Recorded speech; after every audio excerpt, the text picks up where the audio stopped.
श्री राम कथा के महान प्रस्तोता महर्षि वाल्मीकि, जिनके द्वारा रामायण की रचना हुई। रामायण के रचनाकार महर्षि वाल्मीकि और रामायण की रचना महर्षि वाल्मीकि ने उस समय की जब श्री राम जी अयोध्या के सिंहासन पर विराजमान होकर के प्रजा का पालन कर रहे थे। दुनिया में राम जी से संबंधित जितने ग्रंथ हैं, जितनी कथाएं हैं, कवियों ने लिखा है, वो सब राम जी के अवतार के हजारों लाखों वर्ष बाद लिखा है। महर्षि वाल्मीकि ही एक ऐसे कवि हैं जिन्होंने राम जी के राज्य काल में रामायण की रचना की। उस समय राम जी अयोध्या में विराजमान थे और रामायण लिखने के बाद इस रामायण को राम जी के पुत्र कुश और लव को पढ़ाया और फिर कुश और लव ने इस रामायण को सर्वप्रथम भगवान श्री राम के दरबार में गाया। और जब कुश और लव ने रामायण को गाया तो सर्वप्रथम अयोध्या वासियों ने इस रामायण को सुना और स्वयं राम जी ने भी सुना। दुनिया में यही एक ऐसी रामायण है जिस रामायण को स्वयं राम जी ने बैठ करके सुना है, जो आप सुनने जा रहे हैं। इस रामायण के प्रतिपाद्य भगवान हैं और इसके श्रोता भी भगवान हैं। भगवान श्री राम ने बैठकर धैर्य पूर्वक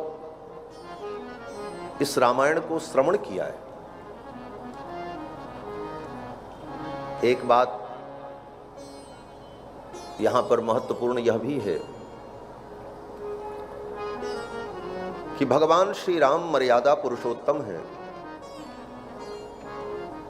और मर्यादा पुरुषोत्तम होकर अपना ही चरित्र बैठ करके सुन रहे, अपनी प्रशंसा, अपनी महिमा, अपना गुणगान कोई बुद्धिमान व्यक्ति, गंभीर व्यक्ति श्रवण नहीं करता है।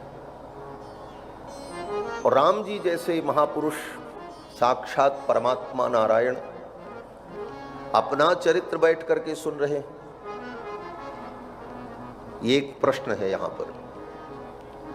राम जी ने रामायण को सुना तो क्या राम जी की यही मर्यादा थी?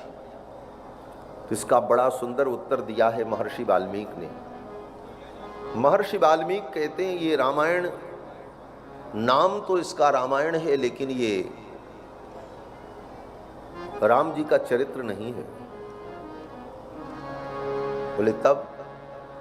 तो महर्षि वाल्मीकि कहते हैं कृत्स्नम रामायणम काव्यम सीतायाश्चरितम महत्। ये रामायण महाकाव्य सीता जी का महान चरित्र है। ये सीता जी का महान चरित्र है रामायण, महर्षि वाल्मीकि कहते हैं। बोले तो फिर राम जी की चर्चा क्यों आती है? बोले अब सीता जी के दुल्हा हैं राम जी, सीता जी के वर हैं, तो अब सीता जी की चर्चा आएगी तो राम जी की भी चर्चा करनी ही पड़ेगी, मजबूरी में करना पड़ेगा, न चाहो तब भी उनका नाम तो लेना ही पड़ेगा।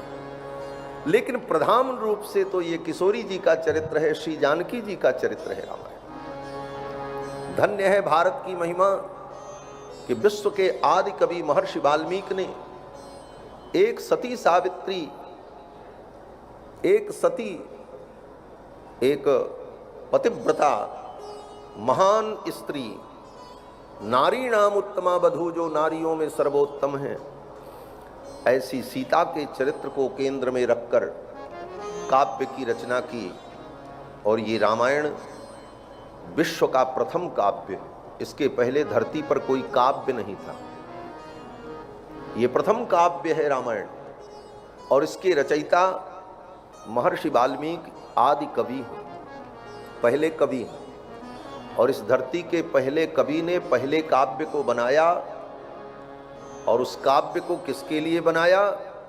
बोले एक भारतीय नारी का क्या आदर्श है, एक भारतीय नारी की महिमा क्या है, यह बताने के लिए काव्य की रचना की।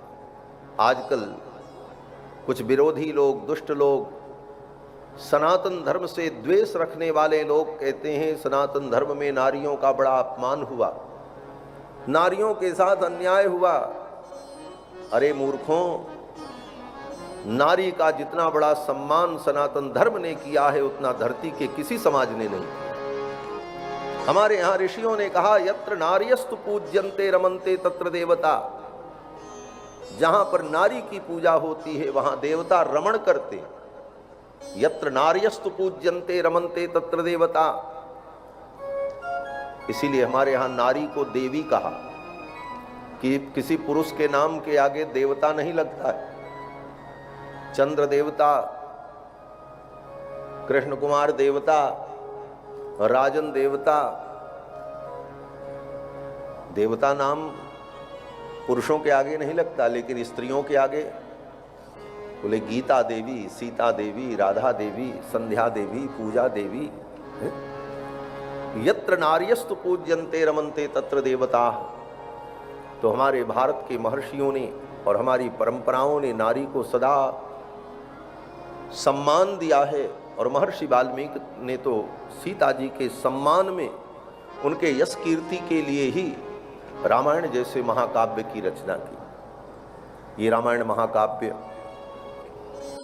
24,000 श्लोकों में निबद्ध है। भागवत की कथा तो आप लोग सुनते ही हैं। 18,000 श्लोक श्रीमद् भागवत महापुराण में, और श्रीमद् वाल्मीकि रामायण में 24,000 श्लोक। भागवत से भी 6,000 ज्यादा है। ऐसा महान काव्य 500 सर्गों में विभक्त, 7 कांडों में विभक्त, 24,000 श्लोक से परिपूर्ण ये काव्य विश्व का प्रथम काव्य है। महर्षि वाल्मीकि के द्वारा इसकी रचना हुई, और प्रधान रूप से सीता जी के महान चरित्र को, सीता जी की निष्कलंकता को, उनके चरित्र की पवित्रता को समाज में स्थापित करने के लिए महर्षि ने रामायण की रचना की। कृत्स्नम रामायणम काव्यम सीतायाश्चरितम महत्